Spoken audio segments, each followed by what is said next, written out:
ഇന്ന് രാവിലെ 8 മണിക്ക് മുതിർന്ന നേതാവ് ബിമൻ ബസു പതാക ഉയർത്തും. 10:30 മണിക്ക് polit bureau coordinator Prakash Karat ഈ സമ്മേളനം ഉദ്ഘാടനം ചെയ്യും. മധുരയിലെ പാർട്ടി കോൺഗ്രസ് വേദിയിൽ നിന്നും ദീപക് തർമണും അതുപോലെ ആർ ശ്രീജിത്തും ബൽറാം നെടുങ്ങാടിയും ചേരും. അതുപോലെ ആദ്യം ദീപക് തർമണത്തിലേക്ക്. Deepak, good morning to all of you. അപ്പോൾ പറയൂ ദീപക്, ഇന്ന് യഥാർത്ഥത്തിൽ പാർട്ടിയെ സംബന്ധിച്ചിടത്തോളം വളരെ പ്രധാനപ്പെട്ട ഒരു പാർട്ടി കോൺഗ്രസ് ആണ് നടക്കാൻ പോകുന്നത്. വിവരങ്ങൾ.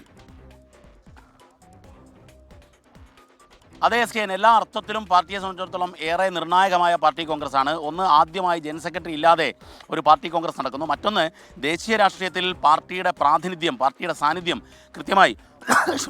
കൃത്യമായി ഉറപ്പിക്കാനുള്ള തീരുമാനങ്ങൾ എടുക്കേണ്ട പാർട്ടി കോൺഗ്രസ്. കാരണം ഇന്ത്യ മുന്നണി ഒരു പാഴായ പരീക്ഷണമാണ് പല സംസ്ഥാനങ്ങളിലും എന്ന് വിലയിരുത്തപ്പെട്ടു. ഇത്തരമൊരു സാഹചര്യത്തിൽ ഇനി എന്താണ് രാഷ്ട്രീയമായ അടവ് നയം? മറ്റൊന്ന്, സംഘടനാപരമായ ദൗർബല്യങ്ങൾ, സംഘടനയ്ക്ക് അതായത് പാർലമെന്ററി വ്യാമോഹം, അതുപോലെ തന്നെ യുവാക്കൾ പാർട്ടിയിലേക്ക് എത്താത്തത് ഉൾപ്പെടെയുള്ള സംഘടനാപരമായ ദൗർബല്യങ്ങൾ, ഇതെല്ലാം തന്നെ ചർച്ച ചെയ്തുകൊണ്ട് ഇതിന് മൂർത്തമായ തീരുമാനങ്ങൾ എടുക്കാൻ വേണ്ടിയുള്ള പാർട്ടി കോൺഗ്രസ് ആണ് അല്പസമയത്തിനകം ആരംഭിക്കാൻ പോകുന്നത്. ഞാനിപ്പോൾ നിൽക്കുന്ന ഈ പതാക മുകളിലാണ്, ഈ പതാക സ്തൂപത്തിന് മുകളിലാണ് ബിമൻ ബസു, പഴയ ബംഗാൾ സെക്രട്ടറി, PB അംഗം, മുതിർന്ന നേതാവ് പതാക ഉയർത്താൻ പോകുന്നത്. അത് കഴിഞ്ഞ് 10:30 പാർട്ടിയുടെ PB കോർഡിനേറ്റർ, പഴയ ജനറൽ സെക്രട്ടറി കൂടിയായ പ്രകാശ് കാരാട്ട് ഈ സമ്മേളനം, അതായത് പാർട്ടി കോൺഗ്രസ് ഉദ്ഘാടനം ചെയ്യും. 2 കാര്യങ്ങളാണ് ഇതിൽ ഏറ്റവും പ്രധാനം. ആര് പുതിയ പാർട്ടി ജനറൽ സെക്രട്ടറിയായി വരുമെന്നുള്ളത്. ഇളവോടുകൂടി, അതായത് പ്രായപരിധിയിൽ ഇളവ് അനുവദിച്ചുകൊണ്ട് പഴയ ജനറൽ സെക്രട്ടറിയായി ഇപ്പോഴത്തെ PB കോർഡിനേറ്റർ പ്രകാശ് കാരാട്ടിനെ ജനറൽ സെക്രട്ടറി ആക്കുമോ? അതുപോലെ തന്നെ സംഘടനാ റിപ്പോർട്ട് ഈ സമ്മേളനത്തിൽ ഈ പാർട്ടി കോൺഗ്രസിൽ അവതരിപ്പിക്കുന്ന B രാഘവലുവാണ്, ആന്ധ്രയിൽ നിന്നുള്ള നേതാവാണ്.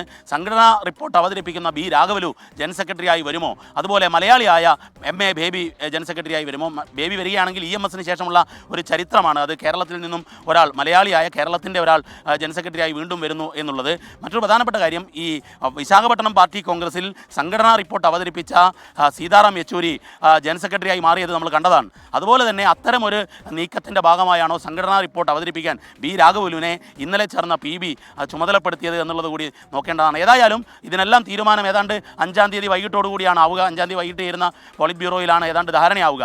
പക്ഷേ സമ്മേളനം ആവേശത്തോടുകൂടി തമിഴക രാഷ്ട്രീയത്തിൽ ചുവന്ന കൊടിയുടെ സാന്നിധ്യം കൂടുതൽ ഉറപ്പിക്കാൻ വേണ്ടിയുള്ള ഒരു സന്ദർഭമായി, ഒരുപക്ഷേ ഈ കോയമ്പത്തൂർ പാർട്ടി കോൺഗ്രസിന് ശേഷം ഏതാണ്ട് 10-15 വർഷത്തിന് ശേഷമാണ് ഇവിടത്തേക്ക് പാർട്ടി കോൺഗ്രസ് എത്തുന്നത്.